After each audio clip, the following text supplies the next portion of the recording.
Hello, dear students. So, I welcome you to yet another interesting lecture on the topic diffusion. So, in the previous lecture, we have seen the basics that what is a diffusion, what is the difference between diffusion and osmosis. We have also seen where we will be applying this knowledge in pharmaceutical dosage form development, and we have also seen the basic laws of diffusion, that is fixed first law of diffusion and fixed second law of diffusion. So in today's lecture we will be first learning how to measure the rate of diffusion from a matrix, and then we will be seeing the diffusion process in the biological system, means how the administered oral formulation will be diffusing out after getting dissolved from the tablet, and it is getting transported by the blood stream, and finally it is penetrating into the target site. So that will be our second objective for the lecture, and in the third instance we will be discussing how we can control the rate of diffusion from a release system. So these system will be regarded as the diffusion control release systems. So let us discuss how first we can measure the rate of diffusion. So you can see we have seen in the first law of diffusion, it is basically representing the concentration gradient related manner, means the higher the concentration gradient, higher will be the rate of diffusion. Similarly, the second law of Fick's was basically telling us ki how much the rate, how much the amount of drug is getting converted with unit of time.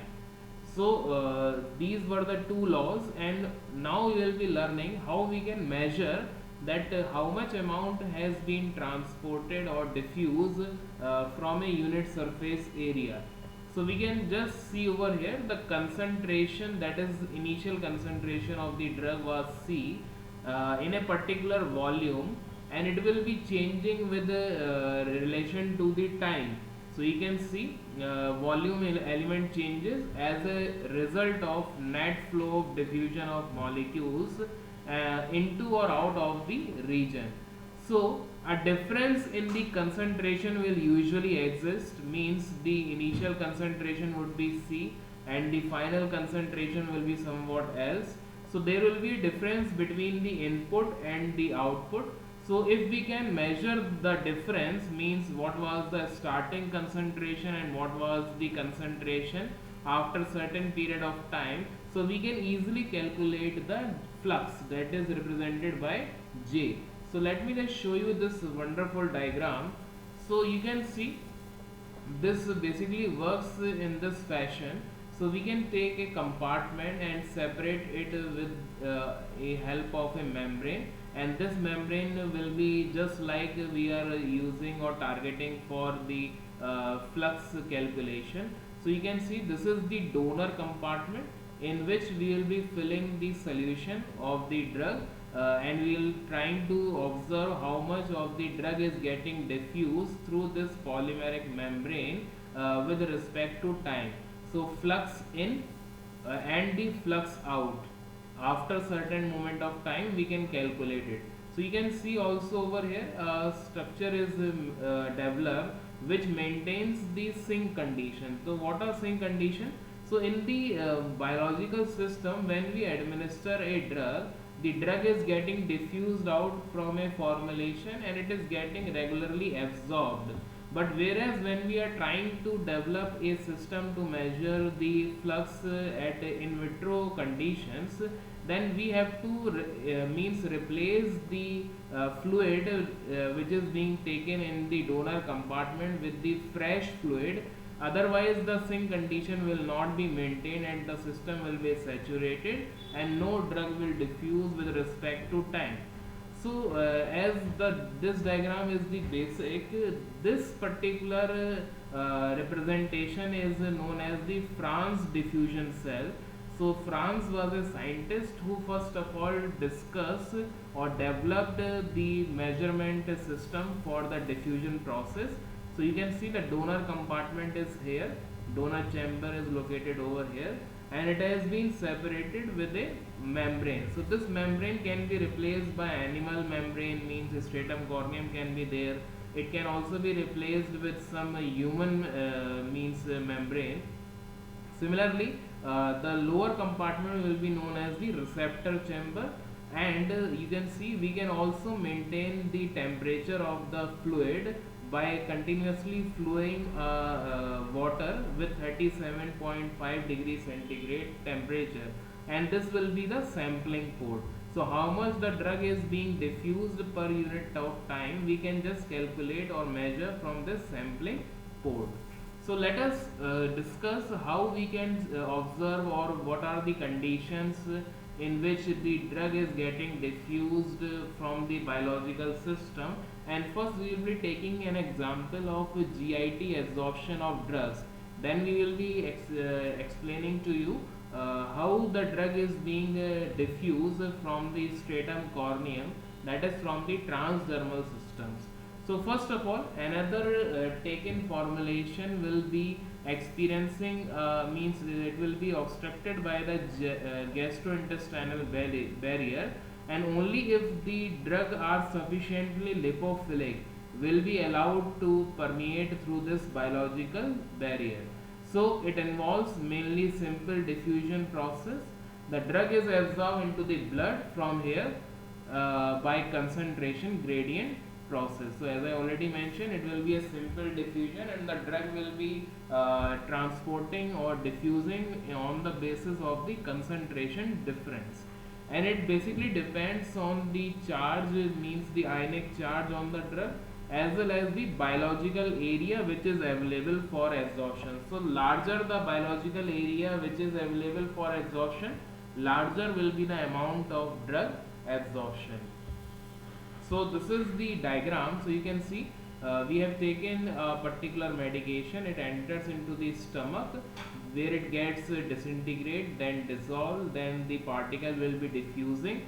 So you can see it can be diffused through transcellular mediated transport. It can also be absorbed through the passive transcellular uptake, as I already mentioned in my discussion. It can also be taken up by the passive paracellular transport. So you can see paracellular transport is basically in between the cell walls. So these are the two cells, microvilli. So in between the space the drug can enter. So after the drug is gaining access into the systemic circulation, so you can see the net movement of the drug will be taken in such a fashion. It will be gaining access into the capillaries of hepatic portal vein. There it will be biotransformed, means it will be metabolized, and then it will be reaching to the systemic circulation. So only the amount which will be available after the biotransformation will be transported to the systemic circulation, and it will be reaching towards the target site. So you must be remembering that I have shown you one wonderful video in which we experience how much of the drug is getting metabolized by the liver during the first pass passage. So after the drug is getting first pass metabolized, only that particular amount which is available will be for the action. So now I am going to show you, this is the actual representation of the means skin, or the means different layers of skin. So if we are trying to develop a system which will be means the drug will be absorbing from the skin itself, so this will be known as percutaneous absorption of drug. So you can see different approaches or different passages or different transport mechanism are there through which a drug can enter into the stratum corneum. So what is stratum corneum? It is the topmost layer of the skin, and it is the means also the topmost layer of the epidermis. Below lies the dermis, and then finally the subcutaneous. So you can see the blood vessels are basically lying in the subcutaneous or fatty tissue. So for a drug to basically travel into the blood vessels or the supply to the blood vessel, it needs to first permeate all these barriers, then only it can gain access into the systemic circulation. So these are the key sites for percutaneous penetration. It can travel through transcellular diffusion through channels, through sebaceous ducts, transfollicular, as well as through sweat ducts. So now we will be discussing the diffusion control release system. So ultimately our target is to control the amount of drug which is getting diffused. So diffusion will be the rate limiting step in this process. So on this basis, two types of systems are being developed. First is the matrix type system and second one is the reservoir type system. So in the reservoir type system, you can see over here, it separates a drug compartment from a polymer membrane. So a drug will be there as a reservoir. Let me just show you this diagram. So you can see we have kept the drug into a reservoir compartment and it is being surrounded by a polymeric system. So this polymer will be obstructing the release of the drug or controlling the amount of drug which is getting diffused. So as the time will pass, sufficient amount will be diffused with respect to time, and the same system can be developed for transdermal application. The only difference in the oral or the transdermal application will be that in the oral system over 360 degree will be available for the diffusion of the drug, whereas in the transdermal system only one way transport or the forward transport will be allowed, because the backward will be obstructed by a rate means the supporting membrane. Now coming towards the monolithic system. So monolithic system works in this fashion. Here we are mixing the drug as well as the polymer together with each other. We are not coating a polymeric coating over the drug reservoir, rather we are taking the drug and just admixing it with the polymer, and this particular system will be diffusing the drug in a rate controlled fashion. So you can see means with the passage of time this drug concentration will be getting decreased and the amount of drug which is diffusing out will be increased. So this is the mechanism of drug release from the matrix system. So again the rate controlling step will be diffusion of dissolved drug in the matrix. So I thank you dear students. I hope you enjoyed this lecture.